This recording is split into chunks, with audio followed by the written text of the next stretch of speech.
Bonjour messieurs, il y a déjà du monde pour nous écouter, j'ai l'impression. Bonjour. C'est une grande première parce que Marc Madiot se met aux réseaux sociaux et de la plus belle façon avec un exemple extrêmement innovant puisque on n'est pas nombreux en France sur Blab qui nous sert de plateforme, ce qui nous permet ensuite de publier cette vidéo sur les autres réseaux sociaux, sur YouTube, etc., etc. Donc merci Marc d'être avec nous. Merci Eric, qui est un multirécidiviste de l'exercice, de nous rejoindre. Et je vous propose d'entrer tout de suite dans le vif du sujet. Je voulais vous dire également que nous aurons, je l'espère, la présence d'Emmanuel Hubert. Donc Emmanuel Hubert en qualité de manager de l'équipe Bretagne Séché Environnement, encore pour quelques semaines. Après, ça sera Bretagne, enfin, ça sera une autre dénomination. Marc Madiot en tant que président de la Ligue, mais aussi manager de l'équipe FDJ. Éric Boyer en tant que, aujourd'hui, on pourrait dire en tant qu'ancien président de l'Association internationale des groupes sportifs. C'était il y a quelques années et ancien, bien sûr, manager de Cofidis, mais aussi donc consultant pour l'équipe 21 et entre autres. Salut Éric.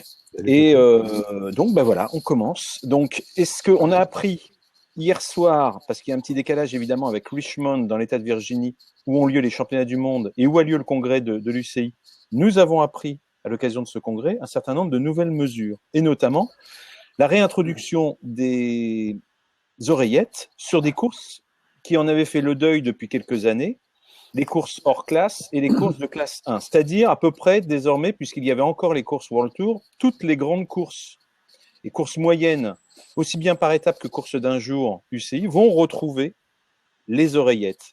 Alors, la formulation était un petit peu cavalière, je vous le concède. S'agit-il d'un rétro-pédalage de l'UCI? Messieurs, qui veut intervenir en premier? Marc, à toi l'honneur. Bonjour à tous et à toutes. Je ne crois pas que ce soit un rétro-pédalage, c'est plutôt une remise à niveau d'une situation qui, en fait, sur le terrain, n'avait que peu bougé, puisqu'on s'est rendu compte au fil des épreuves et des mois que un certain nombre d'équipes avaient déjà largement remplacé les oreillettes par les systèmes Garmin, où on était en capacité de transmettre des informations en permanence aux coureurs, à savoir qu'ils avaient sur leur Garmin le tracé du parcours qui se déroulait, ce qui explique peut-être aussi en partie le fait qu'on a souvent des chutes dans les longues lignes droites, où des coureurs touchent des roues, mais en fait, il y a des chutes parce qu'ils regardent leur Garmin et ils ne regardent pas ce qui se passe devant eux. Et avec ce même système Garmin, on est en capacité d'indiquer si ça tourne à droite, à gauche pour le vent. Et aussi, on était en capacité d'anticiper sur les dépannages quand il y avait des crevaisons ou des incidents mécaniques dans le peloton. Moi, j'ai pu constater notamment sur le dernier Grand Prix de Fourmies où des voitures arrivaient à pleine vitesse à l'arrière du peloton alors qu'elles n'avaient pas été appelées. Et dans les secondes qui suivaient, on apprenait sur Radio Tour qu'un coureur levait le bras de la même équipe pour se faire dépanner sur un changement de roue. Donc, ce qui montre bien sur le terrain qu'il y avait déjà eu des artifices pour remplacer les oreillettes. Alors moi, personnellement, sur le fond, je suis toujours contre les oreillettes. Mais si on interdit les oreillettes et qu'on n'interdit pas les systèmes de GPS sur les vélos, ça sert à rien d'interdire les oreillettes, autant les autoriser. Même si la loi française, je le répète, interdit l'utilisation d'oreillettes à partir du moment où on est sur la voie publique. Qu'est-ce que tu en penses, Eric, justement? Effectivement, Marc nous donne là des informations très précieuses. De passer effectivement d'une information qui vient dans les oreilles des coureurs, qui leur permet de rester concentrés sur ce qu'ils ont en face d'eux et ce qui les entoure dans un peloton, à une information qui vient d'une façon différente sur un petit objet où il faut lire l'information. Effectivement, dans ces cas-là, il vaut mieux garder pour la sécurité des coureurs, il vaut mieux garder l'oreillette et supprimer cette information. Oui, sauf qu'on ne supprimera pas l'autre et qu'il y aura les deux. Voilà, alors c'est ça le problème. Parce que là, je comprends mieux, Marc, effectivement, les chutes qui se sont produites, notamment sur le dernier Tour de France. Sur le Tour ou les courses World Tour, ils avaient les deux. Oui, oui, mais donc je comprends mieux s'ils ont beaucoup d'informations qui intervient sur un écran, en fait, et ben on peut pas regarder sa route et lire l'écran en même temps. C'est juste pas possible. Mais tout ça, bon, tout ça c'est sur la forme, ok. Mais finalement, qu'est-ce qu'on veut, c'est la question qu'on doit se poser, c'est quel cyclisme voulons-nous? Un cyclisme assisté par toutes ces technologies qui, certes, existent aujourd'hui et qui sont utilisées dans beaucoup de domaines, ou un cyclisme qui rentre dans une ère très moderne et qui suit l'évolution de la société, mais tout en ayant tout de même des règles pour que le terrain du sport soit le plus prioritaire par rapport à tout ce qu'on pourrait apporter de nouveau dans le cyclisme. Voilà la question que je pose. Marc. Donc, Moi, le fait qu'il y ait de la modernité, on peut pas aller contre. Moi, ce qui m'embête le plus, c'est pour les pauvres coureurs. On les robotise. On a été coureurs les uns et les autres, et l'esprit d'initiative du coureur, l'intelligence de course, le sens de la course, la capacité d'anticiper ce qui se passe dans un peloton, les sensations que l'on a dans ce même peloton sont complètement nivelées et anéanties par toutes les assistantes techniques qui sont proposées aujourd'hui aux coureurs. Moi, c'est en cela que ça me gêne. Un coureur intelligent, j'ai envie de dire, est désavantagé. Pour moi, l'exemple type, c'est un coureur comme Philippe Gilbert. Philippe Gilbert, moi, je l'ai eu dans mon équipe pendant plusieurs saisons. C'est un coureur qui a le sens de la course, qui a le sens dans l'anticipation et qui, pour moi, avait des yeux dans le dos. Il sentait, il comprenait, il évaluait ce qui se passait en permanence dans un peloton et dans une course. Le fait d'apporter une assistance à ses concurrents qui n'avaient peut-être pas le même sens de la course que lui, avantage ses concurrents moins doués ou moins à l'écoute de ce qui se passe dans une course. Donc, on avantage les faibles et on pénalise les coureurs les plus intelligents. Et je trouve cela dommage. On met moins en valeur la qualité intrinsèque à la fois physique et mentale d'un coureur, comme ça pouvait être le cas par le passé. Mais maintenant, bon, c'est l'évolution qui veut ça. Visiblement, les coureurs, ça ne les embête pas d'être considérés comme des moutons, c'est libre à eux. Non mais alors, oui. Attends, juste une question pour relancer Eric. Je sais que tu es pressé, que tu vas pas pouvoir rester longtemps. Donc une question, et je te la pose en premier. Après, je poserai la même à Marc. Est-ce qu'il y avait quand même pas eu un vrai progrès depuis justement la suppression des oreillettes dans ces courses qui, rappelons-le, sont des courses aussi bien comme je sais pas les hors-classe Paris-Tours par exemple, les classes 1, pratiquement toutes les courses du calendrier français, par exemple le Tour du Gévaudan avec la victoire il y a quelques instants de Thibaut Pinot dans la première étape est une course de classe 1, mais aussi le Tour du Poitou-Charentes, le Tour du Limousin pour parler des courses par étapes, où toutes les coupes de France sont classe 1. Est-ce que toutes ces courses où les oreillettes sur lesquels les oreillettes avaient disparu, les voir revenir, est-ce que ça ne va pas à l'encontre de tout le travail qui a été fait auparavant, justement pour apprendre aux coureurs à mieux vivre la course, à mieux la sentir, comme disait Marc. C'est un virage à 180 degrés, oui, tout à fait. Il fut un temps où, effectivement, sur ces courses de cette catégorie-là, les oreillettes étaient utilisées, puis on les a supprimées et on les autorise à nouveau. Donc oui, on sent bien que l'UCI fait le choix de vraiment changer ce sport, permettre que les acteurs, les coureurs soient assistés, que les directeurs sportifs interviennent autant qu'ils le souhaitent et de plusieurs manières qu'ils soient auprès de leurs coureurs. Oui, écoutez, c'est une situation qui semble inévitable, je suis d'accord, mais jusqu'où allons-nous aller?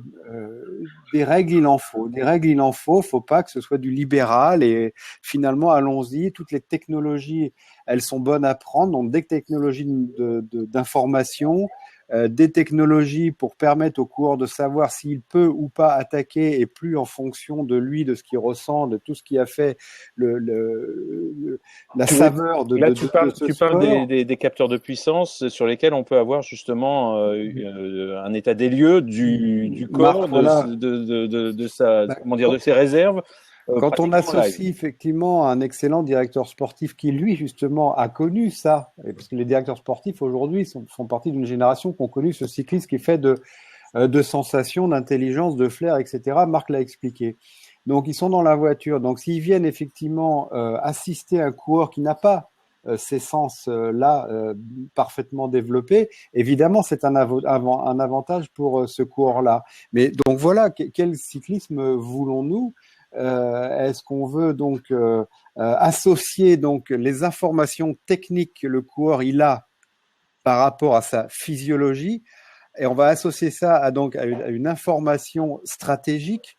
Bah oui, ça fait effectivement des coureurs robotisés. Donc moi je dis très bien, mais après, qu'est-ce qu'il y aura encore de plus dans 5 ans, dans 10 ans? Parce que si on commence à autoriser toutes ces nouvelles technologies, pour l'homme, l'athlète, jusqu'où ira-t-on si on autorise et on va vers une technologie qui va être là pour la machine, le vélo?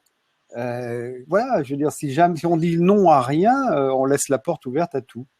Marc, est-ce que c'est un retour en arrière? Est-ce que c'est préjudiciable pour tout le travail qui a été fait jusqu'à présent? En fait, les gens qui ont envie d'aller sur le tout technologique, le tout autorisé et le tout est faisable avaient déjà pris une longueur d'avance, comme je vous le disais, avec tous les systèmes de GPS et autres.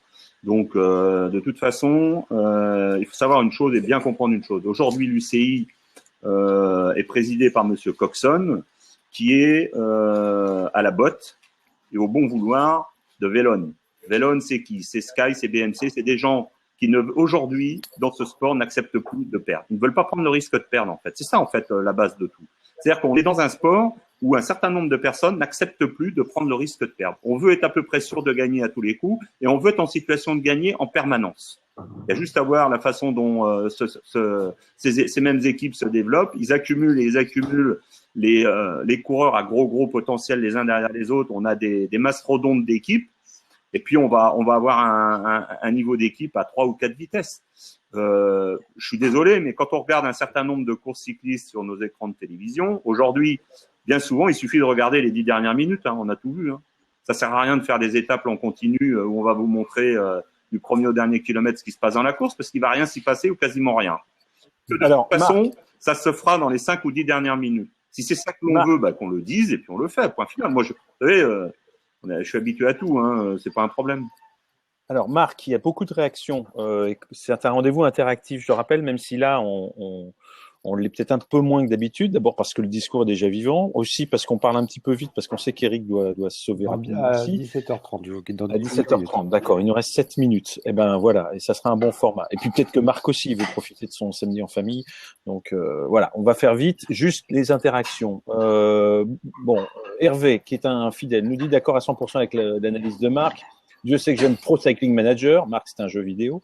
Mais sur mon ordi, pas en spectacle sportif. Voilà. Marc et Eric ont raison, nous dit-il. L'absence de variété de scénarios de course est un danger qui guette le cyclisme. Et Thiel nous disait, je crois, un petit peu, c'est pas lui peut-être, c'est qui nous disait, Marc, non, je sais plus, c'est pas Thiel. C'est Thomas qui nous dit, vu vos discours, ça ressemble fortement, le vélo ressemble fortement à de la Formule 1. Le pilote ne fait plus grand-chose, c'est l'ingénieur dans le micro. C'est un peu simpliste, mais est-ce que c'est pas un peu vrai aussi?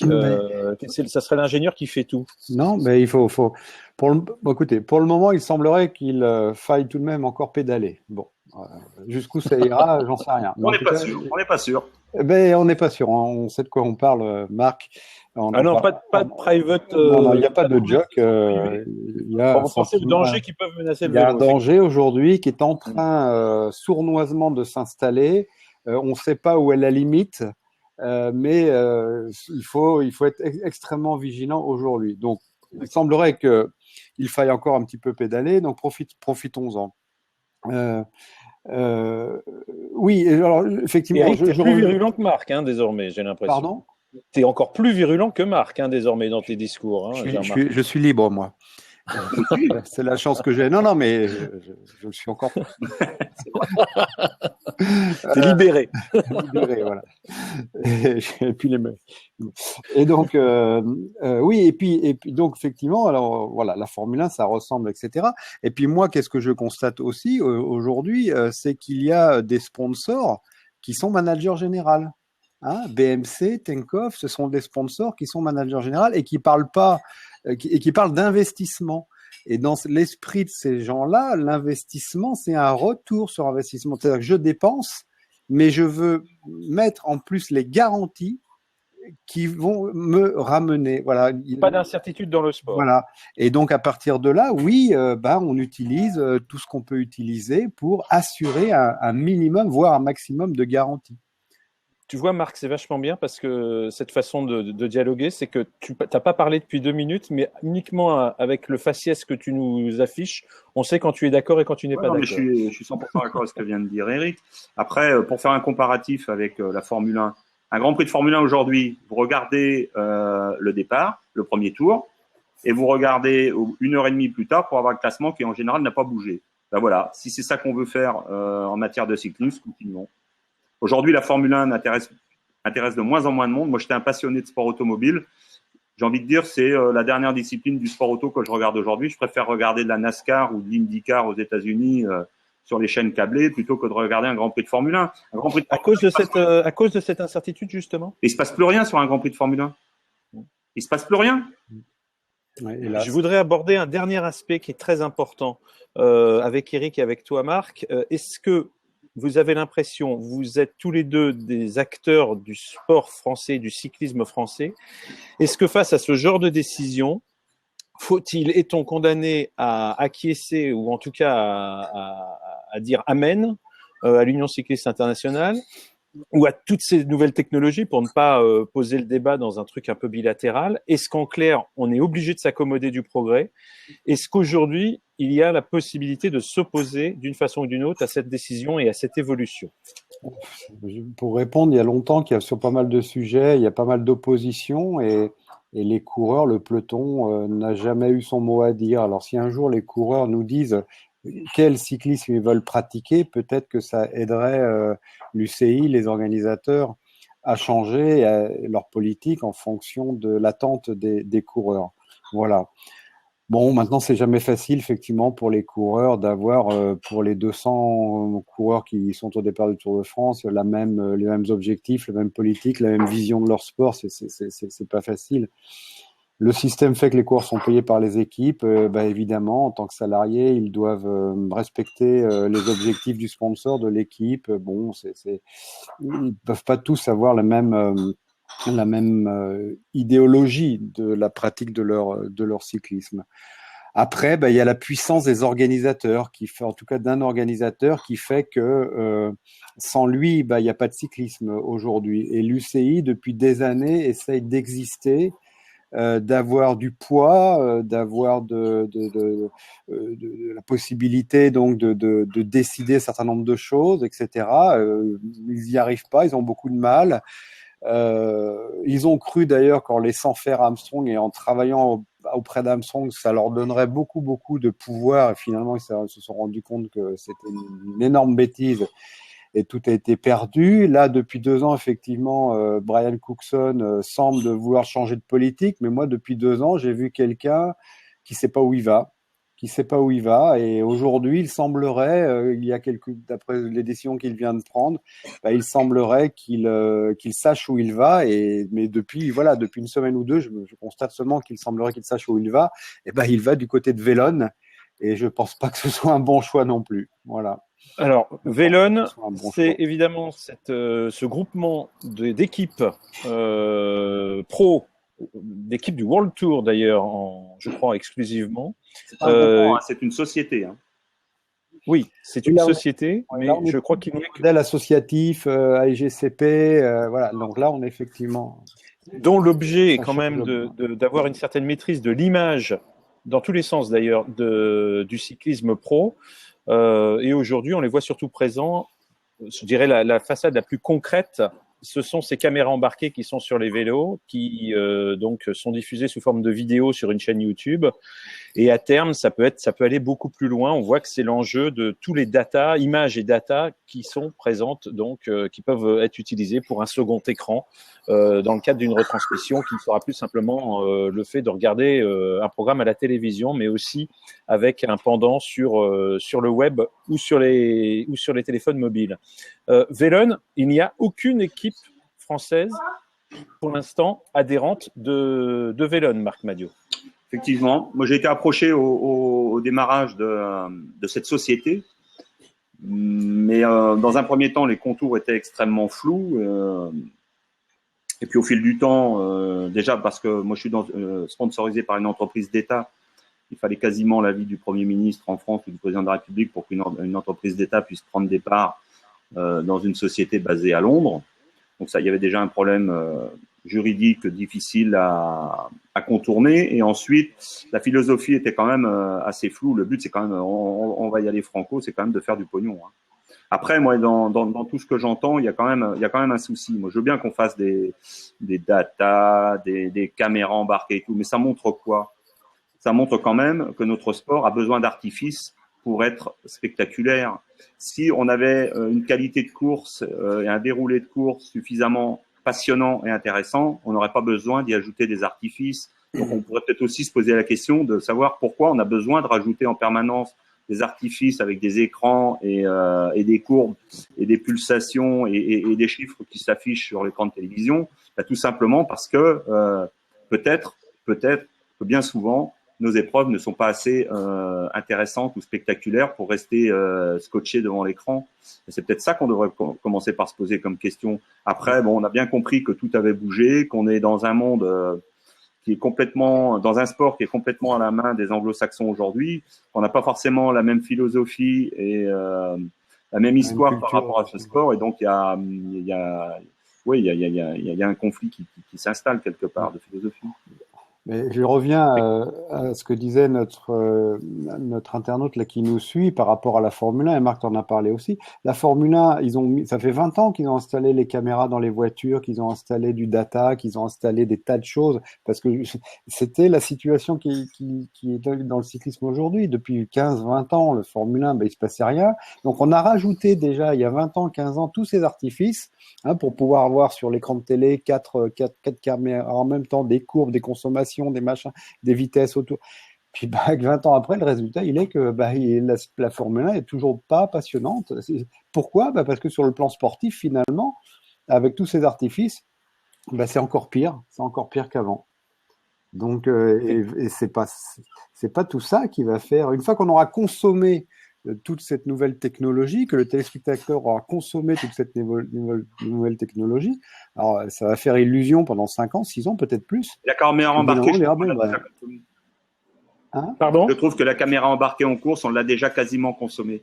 Dans la mesure où, dans un premier temps, c'était intéressant parce qu'on nous montrait des chutes vues de l'intérieur. Mais hormis les images où il y a des chutes vues de l'intérieur du peloton, moi personnellement, je regarde plus ces vidéos-là parce que c'est toujours les mêmes. Oui, alors c'est vrai, mais Marc, il faut préciser que les caméras embarquées peuvent aussi permettre de faire remonter un certain nombre d'informations, notamment les informations qui sont dans les systèmes type SRM. Donc ça peut être tout simplement, c'est une caméra qui fait remonter des images, mais aussi des datas. Et les datas sont peut-être plus intéressants, auront peut-être plus d'avenir si bien sûr les coureurs et leurs dirigeants sont d'accord pour laisser certains datas utilisés de façon publique. Oui, non. Déjà un veto. Soi-disant très tourné vers la modernité et tout, mais dès qu'on leur demande les datas, les courbes de puissance et tout, ils les donnent pas ou ils donnent des fausses. On a donc un veto du Conseil de sécurité. Il semblerait qu'une grande entreprise allemande peut installer des logiciels pour modifier finalement le résultat. Je ne vois pas à quoi on ne parle pas de sport mécanique aujourd'hui. On ne parle que de. Alors, j'ai pas l'impression j'ai l'impression qu'on en parle. Bon, en tout cas, juste un dernier point sur ce qui nous a été dit dans les commentaires. Pourquoi les équipes ne se liguent pas contre les grands tours pour être proprios de leurs images? Alors ça, c'est un autre débat. Je vous invite d'ailleurs à ce débat. On fera un blab, donc une web visioconférence sur justement la réforme 2017, tout ce que ça va changer, toutes les difficultés auxquelles elle se trouve confrontée. Réforme voulue par l'Union cycliste internationale et qui ne fait pas forcément l'unanimité, même si on a l'impression après les discours rassurants du président Coxon apparemment un consensus a été trouvé. Ça reste à prouver. Il faudra peut-être attendre encore la fin de ces championnats du monde. Petite remarque de Matt qui nous dit dans la Formule 1, il pense justement à limiter l'utilisation des radios. Oui, c'est vrai, mais d'ailleurs la Formule 1 a des règlements très évolutifs.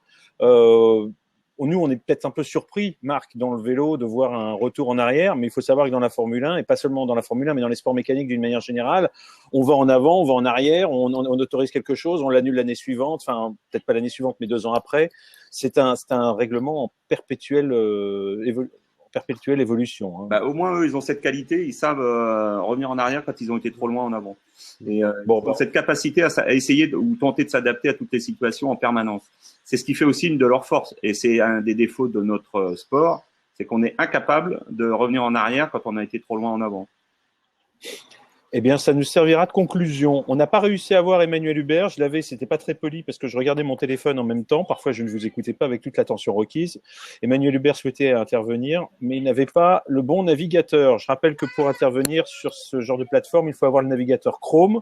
Et je rappelle aussi qu'on va essayer de faire très souvent ce genre d'expérience, TVLops, sur des débats qui n'ont pas beaucoup d'écho dans la presse d'une manière générale, parce que vous l'aurez compris, c'est quand même un peu des débats de spécialistes ou de gens en tout cas très passionnés. Patrick, oui. Pour mettre l'eau à la bouche de vos auditeurs ou spectateurs ou téléspectateurs, je sais pas comment ça s'appelle exactement. Internautes. Comment? Internautes. Internautes, vos internautes. Dans vos prochains débats, notamment sur l'évolution du World Tour, invitez nos amis d'ASO à s'exprimer parce que là, avec la réforme qui est sortie il y a quelques jours, on les a pas entendus. Ils sont sourds et muets. Je ferai part de cette invitation. Je ne garantis pas une réponse positive, mais tu peux compter sur ma motivation là-dessus. Effectivement, on fera ça. On vous donne rendez-vous. On prévient un peu au dernier moment. On n'est pas à l'heure. Ça, les gens qui me connaissent sont habitués. C'est pas forcément volontaire. On se heurte aussi à des problèmes techniques. Quoi, qu'est-ce qu'il y a? Un commentaire? Prenez 30 minutes de battement entre leurs propos. Non, mais pour tout te dire, il était en retard. Oui, non, mais il a toujours une très bonne attitude. J'attendais un secours. J'attendais le secours de Marc là-dessus, même pas. Bravo. Moi, j'essaie d'être toujours à l'heure, donc c'est 19h sur l'équipe 21, là, tout à l'heure. Allez. 19h sur l'équipe 21. Phil et Marc, tu vas regarder les championnats du monde? Ouais. J'ai regardé les espoirs du premier au dernier kilomètre hier. Je vais regarder les féminines. Et demain, je regarderai les seniors, les élites. Un mot sur la course espoir hier. Qu'est-ce qu'elle t'a inspiré sur cette course où l'on a vu quand même une victoire française? Et c'est assez fréquent finalement ces dernières années. Ça doit être la 3e fois en quelque chose comme 5 ou 6 ans. Qu'est-ce que ça t'inspire ces courses espoirs, ces championnats du monde? Les courses espoirs en général, que ce soit le Tour de l'Avenir ou les championnats du monde aujourd'hui, l'ADN de la catégorie a été un peu modifié en cours de route, j'ai envie de dire. Pendant très longtemps, on avait le championnat du monde amateur le samedi qui opposait les pays de l'Est aux jeunes coureurs en devenir avant de passer professionnel. Ensuite, ça, les moins de 30 ans n'ont pas connu. Comment? Ça, il faut le préciser parce que les moins de 30 ans n'ont pas connu ça. Ah oui, c'est vrai, on a plus de 50 ans maintenant.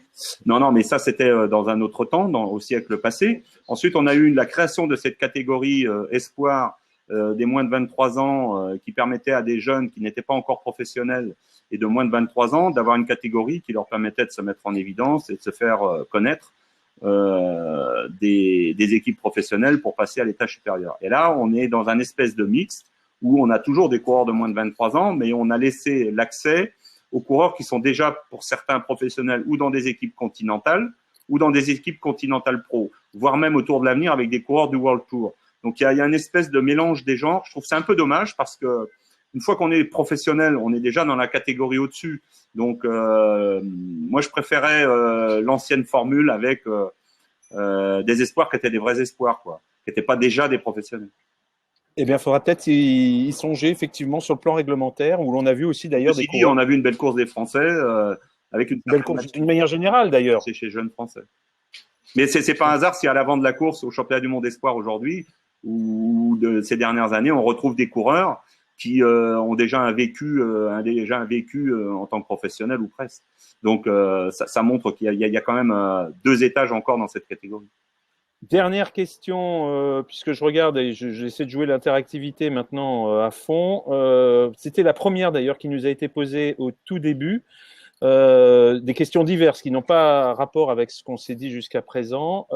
Quid, il y a eu le calendrier qui est sorti, le calendrier des courses pour 2016. un certain nombre d'épreuves attendues n'y sont pas. Oui. Que se passe-t-il avec la Classica Corsica? Que se passe-t-il avec le Tour méditerranéen? Que se passe-t-il avec ce Tour de Provence qui était annoncé?